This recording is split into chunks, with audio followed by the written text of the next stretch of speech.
Hey guys, Ryan said Lake St. Clair Fishing Guide. So we made some videos talking about the drop shot and the tube, and those are essentials here up on the Great Lakes, but the next two videos are my favorites on the Great Lakes. Not necessarily because you always catch the most fish on them, but they're the most fun to fish, and they actually do catch a lot of fish at the same time.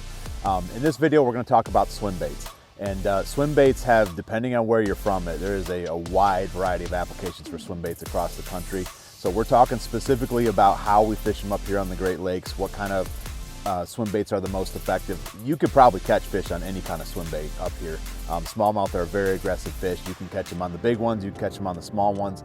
I generally stick to about 3 1/4 to 3 1/2 size. So I want to talk about the when, the what, and then the how with swim bait. So first, when to throw a swim bait. It is on my deck all year long, and that's not the same for drop shots and tubes. They should be around all the time, but the swim bait I'm actually throwing all the time. I can't think of a day that goes by out on the Great Lakes where I don't throw a swim bait at least a little bit. So that's what I love about it, is something that I can always wind as well. So you get kind of bored of dragging along the drop shot or the tube, you can pull out the swim bait and you have a good chance at catching fish. So when to throw the swim bait is really any time of the year, really. Start to finish on the year, I'm throwing a swim bait at some point. What to throw on a swim bait? As I mentioned, about the 3 1/4 to 3 1/2 is the most common size. I do throw some bigger ones, and I'm sure you could catch them on some smaller ones, but those seem to be the best. This is a striking rage swimmer. This is about a 3 3¾ size bait here. 1/2 ounce is a good size. I like the 1/2 ounce because it helps me to get that bait down a little bit.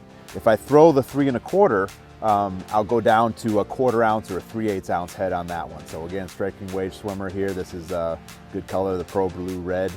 Dobbins 1/4 ounce head is my favorite. I do like the natural finish. I like the eyes on it, very bait fish-like on the swim bait because the water is so clear up here. So I use 1/4, 3/8, and 1/2 ounce heads pretty much.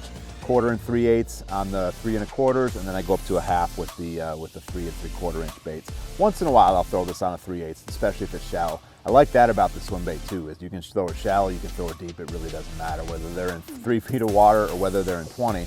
I can catch them on a swim bait, and that 1/2 ounce head will help me to do that. As far as rod and reels for a swim bait, I like, if I'm throwing the 1/2 ounce, I like a bait caster, longer rod. This is actually a new rod from Dobbins, the Caden 743, a medium heavy action. Don't go too heavy on it. You want a rod that has a lot of give. You heard me talk about that in the tube and the drop shot videos. You need a rod with some give to it. These smallmouth pull so hard, you don't want them to be pulling the hook out. So on a spinning rod, I do like the spinning rod if I'm throwing the 1/4 ounce. Same deal though, I like a long rod, 7'6". I catch plenty on a 7-foot spinning rod too though, so there's no need to get that necessarily get that 7'6". I just like to be able to make those long casts. And so that kind of leads us into the how with the swim bait, how to throw a swim bait. The first thing, kind of like the tube, is to make a really long cast. You want to get it out there. The water here is very clear. Fish can see from a long ways away. You want to get that bait out away from the boat. So I like to bomb it out there. It's another reason I like that longer rod, is to make a nice long cast. But then with that longer rod way out there, if you need to set the hook, you still got that leverage on them. So make a long cast. Like the tube, you want to make sure it gets to the bottom.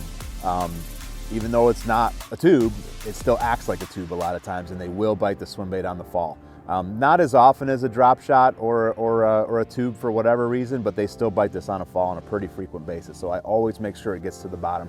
And then really I have 2 retrieves. One retrieve is I'm gonna wind it real slowly and try to kind of crawl it along the bottom. If I feel I'm coming along something and it hits something like a rock or a piece of weed, I'll snap it out there. But one of my retrieves is just to kind of keep it either on the bottom or within a foot of the bottom. And I'll even stop the retrieve at certain times and let it fall back down to get back to the bottom if I feel like it's getting up too high. So one retrieve that I use a lot is to keep that bottom contact and then just snap the reel over if I feel something going on. And then a second retrieve is going to be one where I just wind it in kind of slow, just let it swim all the way back to the boat and just kind of figure out, sometimes if those fish are looking up to feed on bait fish schools, that's the retrieve you want, because it's going to swim back up towards the boat. And it'll get, 3, 4, 5 feet off the bottom depending on how deep of water you're in. But either of those retrieves works well. I mix it up during the day between those retrieves. Either one of those are going to work for you. You're going to catch you some fish. So hopefully those tips will help you out. Hit me up on Facebook, Instagram. I could talk about swim baits all day. I've really fallen in love with fishing them, and there's a lot of intricacies there that I can give you. Thanks for checking it out. We'll see you on the next video.